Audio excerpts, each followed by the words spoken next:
The Velnari Empire was a nightmare made real. For over 3 centuries, their crystalline warships had swept across the galaxy like a plague of locusts.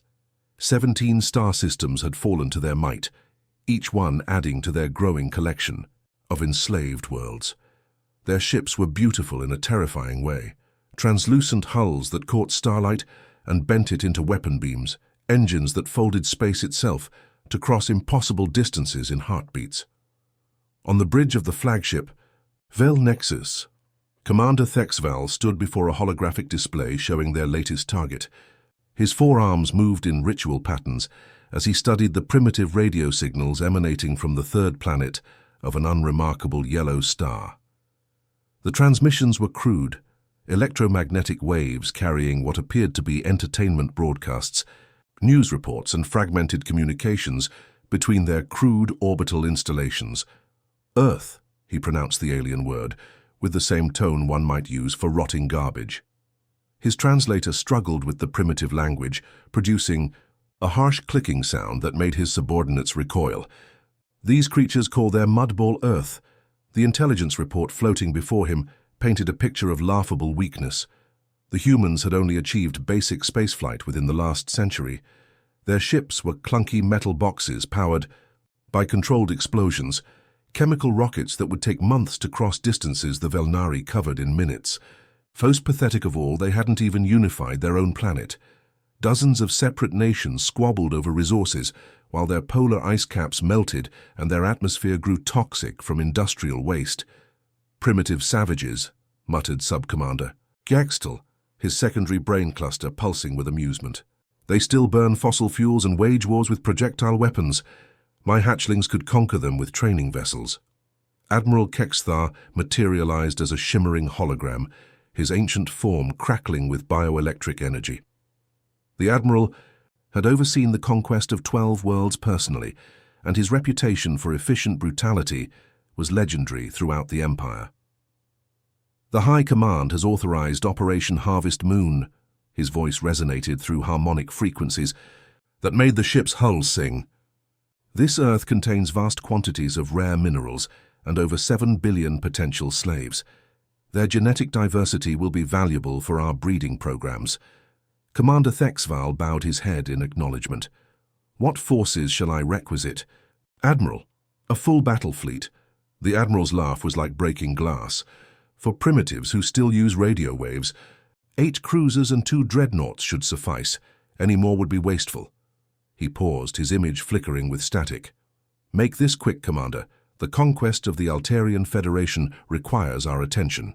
Within solar hours, the Velnari strike force was assembled.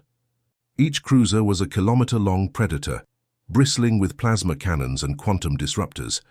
The 2 dreadnoughts, Vel Nexus and Vel Goroth, were mobile fortresses capable of cracking moons in half. As they activated their space-folding drives, reality twisted around them like melting wax. The journey to the Sol system took 3 standard cycles. During the transit, Commander Thexval reviewed the intelligence reports with growing confidence. The humans had primitive space stations orbiting their homeworld and had established basic mining operations on their moon and the 4th planet they called Mars. Their largest vessels were crude cargo haulers, barely capable of interplanetary travel. When the Velnari fleet emerged from folded space at the edge of the Sol system, alarms immediately began sounding. "Commander," reported Tactical Officer Nexwood, detecting multiple heat signatures throughout the system. Far more vessels than our scouts reported. Thexval studied the tactical display with mild interest. Dozens of ships swarmed around Mars. Like agitated insects, most appeared to be fleeing toward the outer system, typical primitive panic response. "Cargo vessels attempting to evacuate," he decided. "Let them run. We'll collect them after we secure the primary target." The Velnari formation moved through space like a school of crystalline sharks. Their ships didn't move so much as glide, quantum drives bending space-time around them. As they approached Mars, the fleeing human vessels began to take more organized formations. Some were clearly military craft, angular utilitarian designs bristling with primitive missile pods and kinetic weapons. "Incoming transmission from the lead human vessel," reported Communications Officer Yekstrim. They're attempting to communicate on multiple frequencies. Ignore them, Thexval commanded. Begin charging primary weapons. Target their largest military vessel for a demonstration strike. The lead human ship was designated UES Rising Dawn, according to their intercepted communications. It was commanded by someone called Captain Jinwoo Park, though the alien name meant nothing to the Velnari. Instead of continuing its retreat, the vessel suddenly changed course and accelerated directly toward the Velnari formation. Curious, mused Sub-Commander Gextal. Are they attempting a ramming attack? How delightfully primitive. Commander Thexval activated the communication array. Attention, human vessel. You are outmatched and outgunned. Surrender immediately or be destroyed. He nodded to his weapons officer. Fire a warning shot across their bow. Perhaps they'll develop sense when they see our plasma cannons in action. The cruiser, Velmoth, discharged a single plasma bolt that streaked past the human ship's hull, close enough to superheat their outer armor plating. The demonstration should have sent them fleeing in terror. Instead, the Rising Dawn responded with violence. A swarm of kinetic projectiles erupted from concealed weapon ports along the human ship's hull. They weren't the crude chemical explosives the Velnari expected, but sophisticated penetrator rounds that somehow resonated at exactly the right frequency to slip through their energy shields like they weren't even there. The projectiles struck Velmoth amidships, punching through crystalline armor that should have been impervious to primitive weapons. Atmosphere vented into space in glittering cascades as the cruiser's hull cracked like an eggshell. Impossible! Thexval roared, his forearms working frantically at the control interfaces. How did they penetrate our shields? Before anyone could answer, more human ships emerged from concealment behind Mars's bulk. They hadn't been fleeing at all. They'd been positioning themselves for a coordinated ambush. The primitive cargo haulers suddenly revealed themselves as disguised warships, their hulls opening like flower petals to expose weapon batteries that glowed with barely contained energy. Human voices crackled across the communication frequencies, speaking in their harsh primitive language, with voices full of determination and deadly intent. Commander Thexval realized with growing horror that these weren't panicked primitives fleeing superior force. They were predators who had been waiting patiently for their prey to come within striking range. The human ships vanished into the asteroid, belt like ghosts, their crude metal hulls disappearing among the tumbling rocks and ice chunks that drifted between Mars and Jupiter. Commander Thexval watched them go with satisfaction, his crystalline features glowing with predatory anticipation. The first engagement had been a fluke, primitive luck against superior technology. Now that his forces were alert and ready, the real hunt could begin. Pursue and destroy, he commanded, his forearms dancing across the control interface. These vermin have stung us once. They will not get a second chance. The Velnari formation moved into the asteroid field like a pack of wolves, their quantum sensors piercing through rock and metal to track the fleeing human vessels. The Velnexus and her escort cruisers glided between asteroids the size of mountains, their shields deflecting debris that would have pulverized lesser ships. What Thexval didn't realize was that the humans weren't running. They were learning. Captain Hyejin Kim floated in the zero-gravity command center of the Soul's Pride, her fingers flying over holographic displays that processed terabytes of combat data. Around her, human engineers worked with desperate intensity, their crude quantum computers somehow crunching numbers faster than the most advanced Velnari battle systems. Analysis complete, reported Chief Engineer Park Dong-hyun, sweat beading on his forehead despite the ship's cold recycled air. Their shields operate on rotating harmonic frequencies, but there's a pattern. Every 37 seconds, they shift to a new frequency set, but they always return to the same baseline. Captain Kim studied the data streams flowing across her displays. The Velnari thought their technology was superior, but they had made one critical mistake. They had underestimated human adaptability. While the aliens relied on predetermined algorithms and ancient battle protocols, humans could improvise, innovate, and evolve their tactics in real time. Transmit the shield frequency data to all vessels, she ordered, and prepare the surprise we've been working on. Throughout the asteroid field, human ships that had seemed to be fleeing in panic suddenly revealed their true nature. Mining vessels that had spent months drilling into asteroids weren't harvesting minerals, they were preparing ambush positions. Cargo haulers packed with industrial explosives waited in the shadows of kilometer-wide rocks.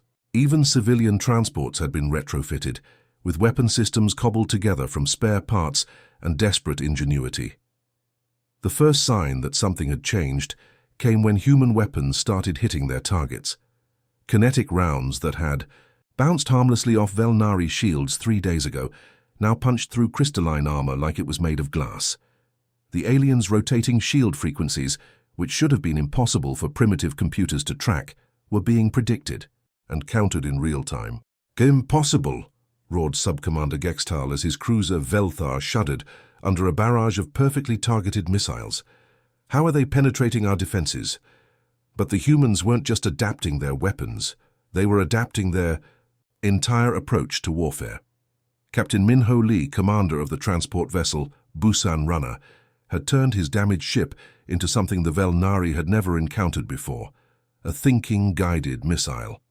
Lee's transport had taken critical damage during the first engagement, her engines failing and life support systems on the verge of collapse.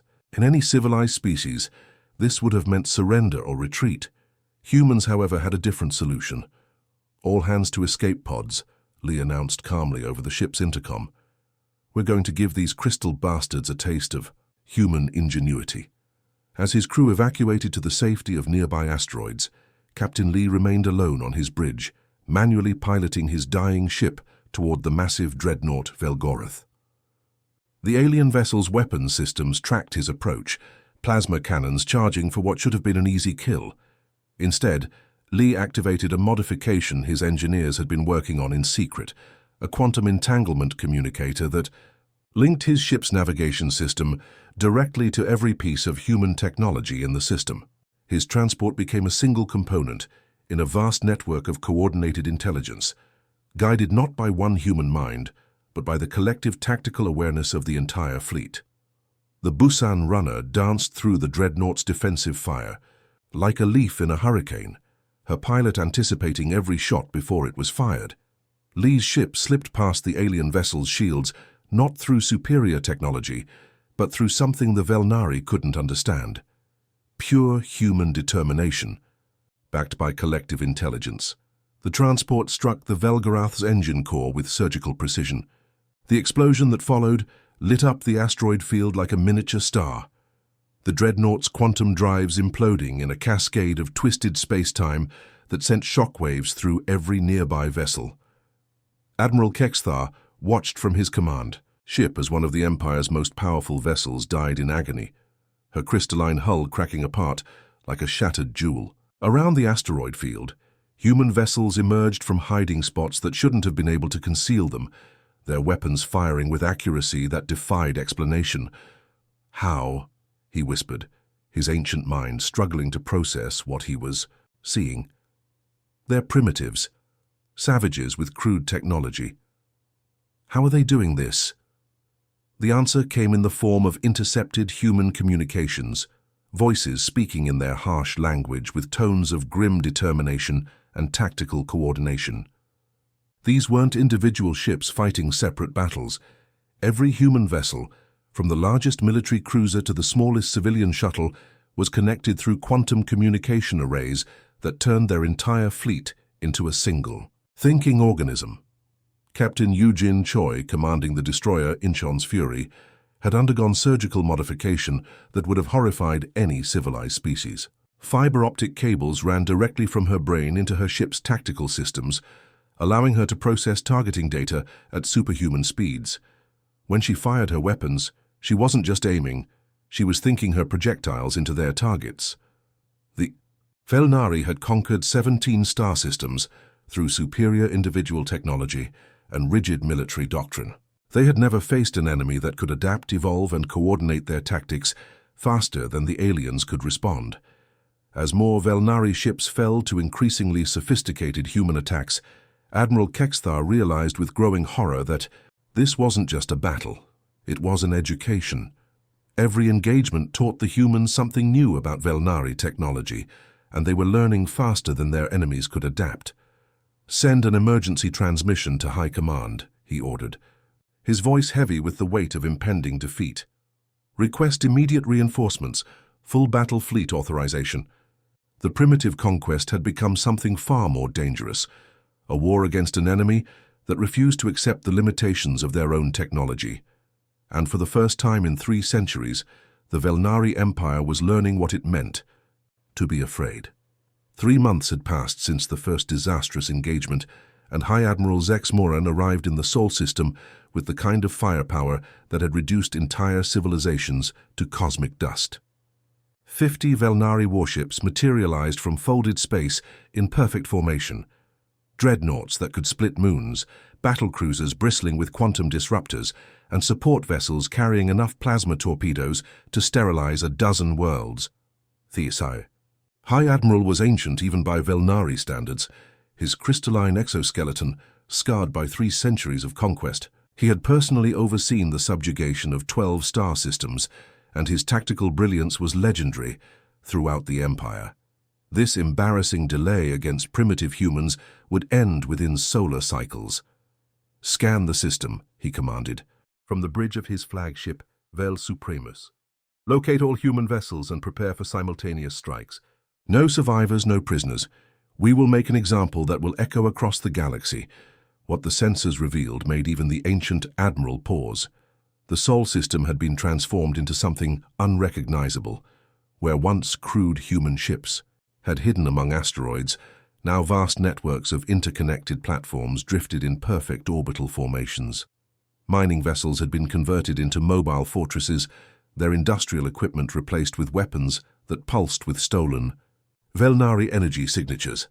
Captain So Young Han floated in the command center of what had once been the mining ship Gangnam Harvester. The vessel bore no resemblance to its original form. Quantum sensors extended like metallic flowers from her hull, while her cargo bays had been converted into launch tubes for swarms of autonomous drones. Around her, dozens of similar vessels maintained positions throughout the asteroid belt, their quantum communication arrays linking them into a single coordinated intelligence network. "Admiral Zex Moran has arrived," she reported calmly to the scattered human fleet. 50 capital ships, standard Velnari battle formation. They're moving toward Earth in a direct assault pattern. The response came not from a single commander, but from hundreds of human voices speaking in perfect synchronization. "Acknowledged. Initiating Protocol 7. All units, prepare for full engagement." The Velnari fleet advanced with the confidence of predators who had never known defeat. Their formation was a textbook example of overwhelming force, battleships forming the spearhead, cruisers providing flanking support, and destroyers screening for any primitive human attacks. It should have been unstoppable. Instead, they flew directly into the most sophisticated trap in human history. The first sign that something was wrong came when seemingly empty space erupted with weapons fire. Asteroids that had appeared lifeless on Velnari sensors suddenly revealed themselves as camouflaged weapons platforms, their surfaces opening like mechanical flowers to expose plasma cannons reverse-engineered from captured alien technology. "Impossible!" roared Sub-Admiral Thexkarn as his cruiser Vel Hunter staggered under a barrage of perfectly coordinated fire. "Our sensors detected no energy signatures from those positions." The humans had learned to hide not just their ships, but their technology itself. Months of studying captured Velnari equipment had taught them to mask their energy signatures, to make their weapons platforms invisible to alien sensors until the moment they chose to strike. But the real shock came when human ships began firing. With accuracy that defied the laws of physics, Captain Jae Hyun Choi, commanding the rebuilt destroyer Seoul's Vengeance, had undergone modifications that would have horrified any civilized species. Fiber optic cables ran directly from his brain into the ship's targeting computers, while quantum processors had been surgically implanted into his nervous system. When Choi targeted an enemy vessel, he didn't just aim his weapons, he became the weapon. His enhanced neural pathways processed trajectory calculations faster than any computer, while his consciousness merged with the ship's fire control systems. Every shot he fired struck with inhuman precision, finding weak points in Velnari armor that sensors had never detected. The battle became a nightmare of coordinated human intelligence. Ships that should have been operating independently moved with the precision of a single organism. When one human vessel was damaged, 3 others immediately adjusted their positions to provide covering fire. When Velnari formations tried to adapt, human tactics evolved faster than the aliens could respond. High Admiral Zexmoran watched his tactical displays with growing horror as his supposedly overwhelming force was systematically dismantled by opponents who fought like nothing he had ever encountered. "How are they coordinating so precisely?" he demanded. "No species can maintain such perfect communication across such distances." The answer came in the form of intercepted human transmissions, not radio waves or even quantum signals, but something far more sophisticated. The humans had created a networked consciousness that linked every ship, every weapon, every tactical decision into a single thinking entity. Individual human commanders still maintained their personalities and independence, but their tactical awareness was shared across the entire fleet in real time. Captain Minji Park, commanding a converted cargo hauler, fired her makeshift plasma cannons with the tactical knowledge of every other human ship in the system. When she targeted a Velnari cruiser, she wasn't just using her own sensors. She was drawing on the combined sensory data of hundreds of human vessels, creating a 3-dimensional tactical picture that the aliens couldn't match.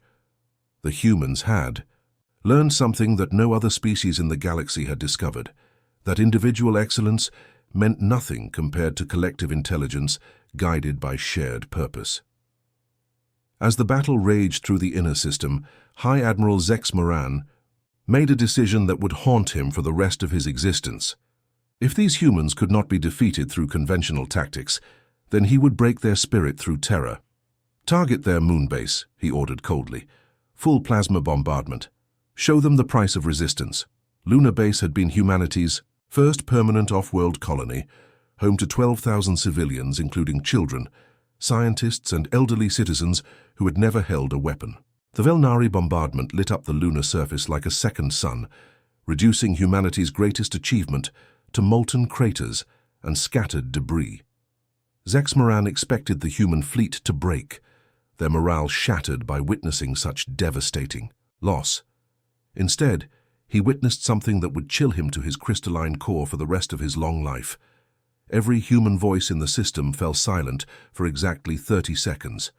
Then, as one, they began to speak in perfect unison, not with despair but with a cold fury that made space itself seem to tremble. "You just made a very big mistake," came the collective human response. Across the system, scattered human fleets began converging toward Earth with mechanical precision. Ships that had been conducting hit-and-run attacks suddenly abandoned all defensive strategies. Mining vessels, cargo haulers, even civilian transports began accelerating toward the Velnari formation with the grim determination of a species that had decided the time for mercy was over. The humans weren't defending their system anymore. They were preparing to teach the galaxy what happened when someone made humanity truly angry. The third wave arrived like the wrath of an angry god. 200 Velnari capital ships emerged from folded space, in perfect formation, their crystalline hulls gleaming like deadly jewels against the star-filled void. Behind them came 1,000 support vessels, destroyers, frigates, assault carriers, and mobile battle stations that could reduce entire planets to radioactive ash. High Admiral Zexmoran stood on the bridge of his new flagship, Vel Annihilator, a massive dreadnought 3 kilometers long and bristling with enough weapons to crack continental plates. This time there would be no mistakes. The full might of the Velnari Empire had come to erase the human stain from the galaxy forever. "Begin system-wide bombardment," he commanded, his forearms moving in ritual patterns of destruction. "Sterilize every asteroid, every moon, every piece of debris larger than a shuttle. When we are finished, not even cosmic dust will remember that humans ever existed." The response came from the human flagship, New Soul. where Captain Dongwoo Kim floated in his command chair, surrounded by holographic displays that showed the approaching alien armada.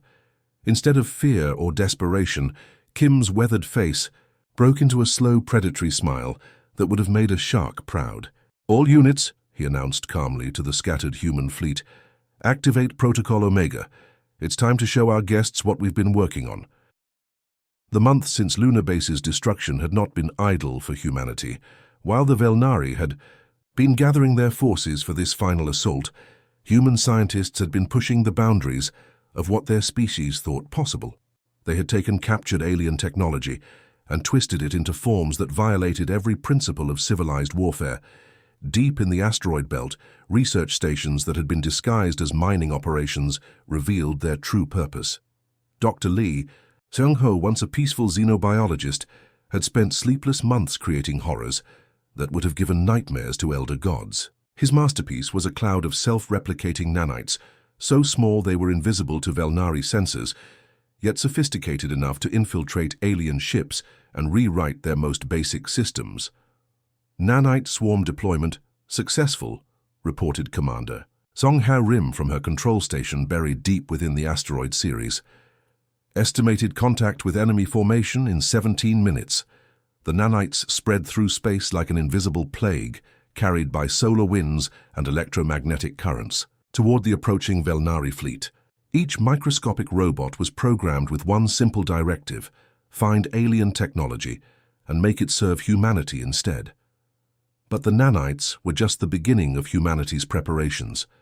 Captain Eugene Park had undergone modifications that transformed her from a human being into something entirely new. Her organic brain had been enhanced with quantum processors that could process information at near-light speed, while neural interfaces connected her consciousness to 17 different ship networks simultaneously. She no longer existed as a single entity confined to one body. Instead, her awareness flowed through the human fleet like digital lightning, coordinating attacks and defensive maneuvers with precision that seemed almost supernatural. When she spoke, her voice came from multiple sources at once, creating an eerie harmony that made even veteran soldiers shiver. "Quantum virus deployment ready," she announced, her consciousness splitting between a dozen different command centers. Targeting Velnari communication networks and navigation systems.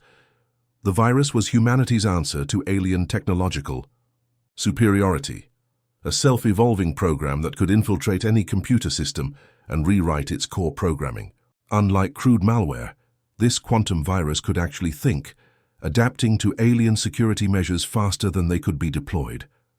As the Velnari fleet entered the outer system, confident in their overwhelming superiority, the first signs of trouble began to manifest. Communication arrays started broadcasting strange harmonics that interfered with navigation systems. Weapon targeting computers began selecting random targets instead of human ships. Most disturbing of all, entire squadrons of Velnari vessels simply stopped responding to commands. "Report!" roared High Admiral Zex Moran as his tactical displays showed growing chaos throughout his formation. "What is happening to our ships?" The answer came in the form of the battleship Veldominus, which had been one of the Empire's most feared vessels just minutes before. Now it turned its massive plasma cannons toward its own fleet, opening fire on ships that had been its allies for centuries. On the bridge of the Veldominus, the alien crew floated in emergency stasis pods, while human nanites rewrote every system on the ship. The vessel's quantum computers now ran on human-designed software that had converted the battleship into a remote-controlled weapon of incredible power. Captain Kim watched with satisfaction as more Velnari ships succumbed to the invisible invasion. "Phase 2, he announced. "Release the converted fleet."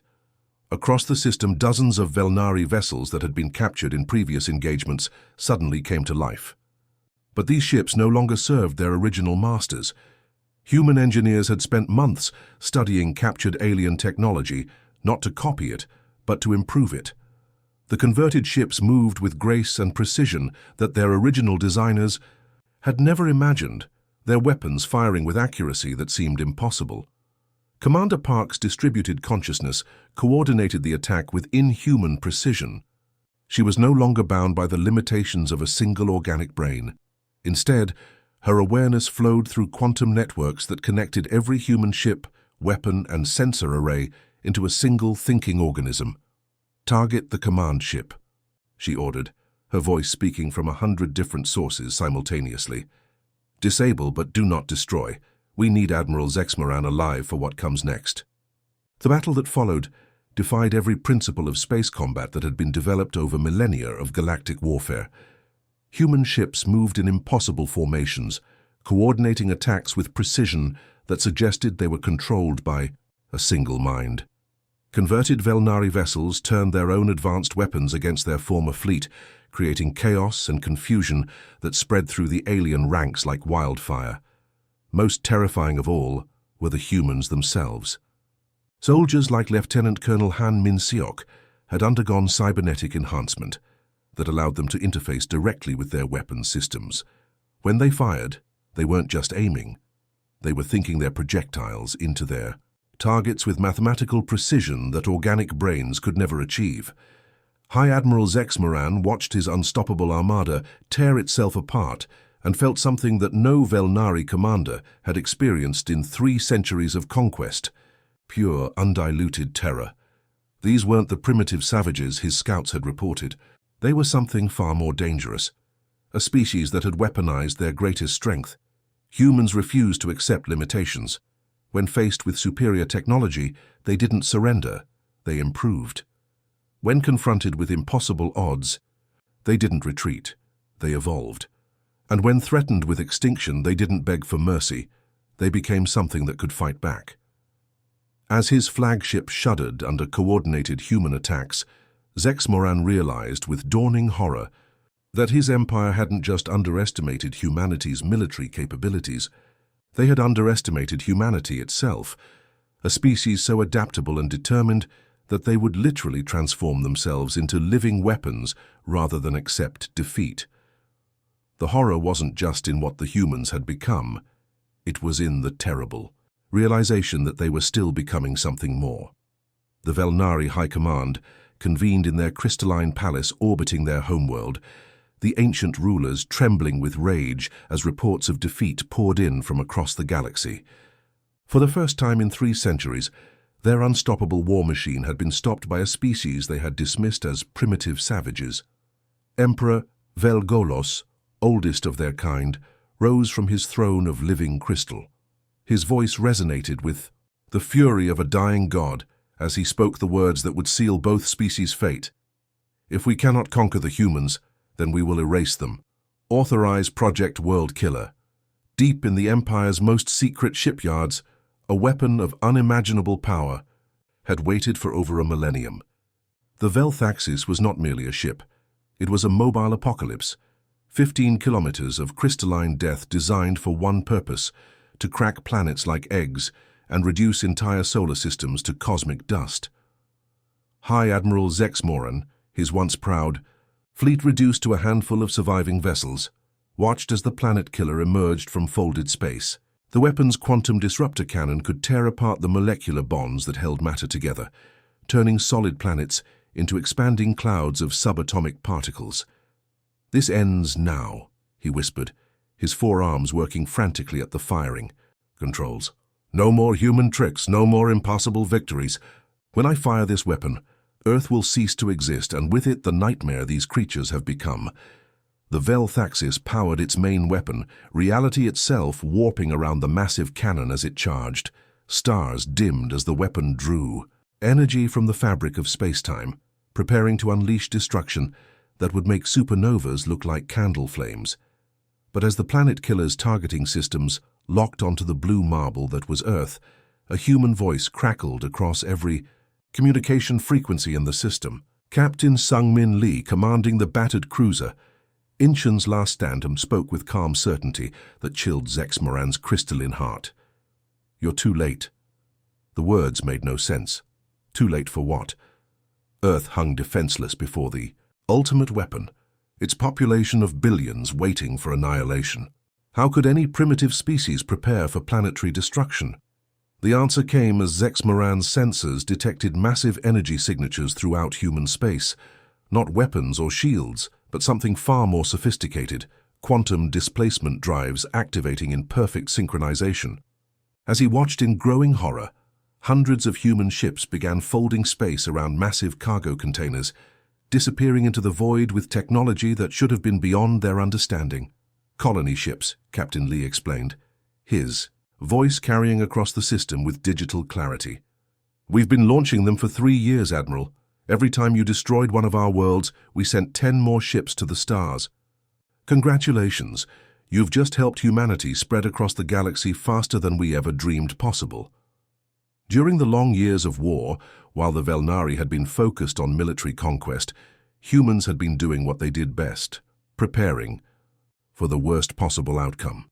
Secret shipyards hidden in asteroid belts had worked around the clock, building vessels designed not for war, but for survival. Each colony ship carried not just human refugees, but the complete cultural and technological knowledge of their species. But the colony ships were just the beginning of humanity's plan. Captain Park Ji-sung, commanding the stealth vessel Silent Thunder, had spent months infiltrating Velnari space with technology that made his ship invisible to alien sensors. His mission wasn't military. It was far more dangerous than that. "Phase 2 complete," he reported from deep within Velnari territory. "Human ambassadors have made contact with 17 worlds. The Empire's subjects are very interested in our ideas about freedom." High Admiral Zexmoran felt his ancient heart skip a beat as emergency communications began flooding in from across the Empire. On the mining world of Vel Secundus, Slave, populations had somehow gained access to human-designed communication networks and were coordinating planet-wide strikes. On the industrial hub of Vel Tertius, Velnari citizens were questioning their government's rigid hierarchy after encountering human concepts of individual rights and democratic cooperation. Most terrifying of all was what was happening on the Velnari homeworld itself. Dr. Kim So-jung, a human xenobiologist who had volunteered for the most dangerous mission in history, had spent months living undercover among alien civilians. Her weapon wasn't plasma cannons or quantum viruses. It was something far more powerful. She carried ideas. Human concepts of cooperation, innovation, and individual freedom spread through Velnari society like a benevolent plague. Citizens who had lived their entire lives under rigid authoritarian control suddenly discovered that other ways of existence were possible. The Empire's communication networks, once tools of oppression, became highways for revolutionary thought. "Impossible," Zexmoran whispered as he watched his homeworld's information systems collapse under the weight of civil disobedience. "They're attacking us with concepts." Commander Thexfall, the proud Velnari officer who had first encountered humans over Mars, now floated in a holding cell aboard Captain Heejin Kim's flagship. His crystalline features had lost their arrogant gleam, replaced by something that looked almost like wonder. "Captain Kim," he said quietly, "may I make one final log entry?" The human commander nodded, her enhanced neural implants allowing her to monitor 17 different conversations simultaneously while still maintaining her essential humanity. Thexval's voice was steady as he spoke into the recording device. "Personal log, Commander Thexval, final entry. We believed we were conquering primitives who would bow before superior force. Instead, we unleashed a species that conquers not through destruction, but through inspiration.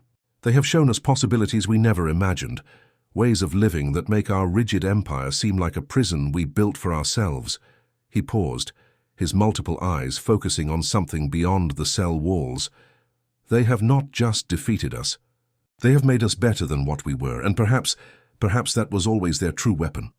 Across the galaxy, the Velnari Empire crumbled not under the weight of human weapons, but under the power of human hope.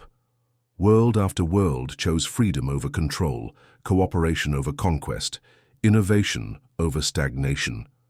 The rigid hierarchy, that had seemed unbreakable for millennia, dissolved like salt in water as its subjects discovered they had other choices.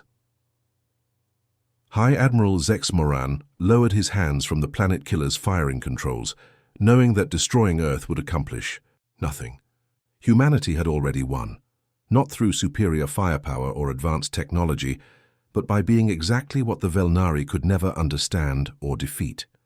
They were adaptable, united, and absolutely unwilling to surrender. More importantly, they had weaponized their greatest strength, their refusal to accept that things couldn't be better than they were. As the last Velnari warships powered down their weapons and prepared to negotiate surrender, Captain Sung-Min Lee opened a channel to all frequencies. To any species listening to this transmission, humanity extends an invitation. We don't seek to conquer or control. We seek to explore, to learn, and to help each other become better. Then we are alone. The galaxy is big enough for all of us to find our own way among the stars. The war was over. Humanity had won not by destroying their enemies, but by showing them there was a better way to live. The Endi.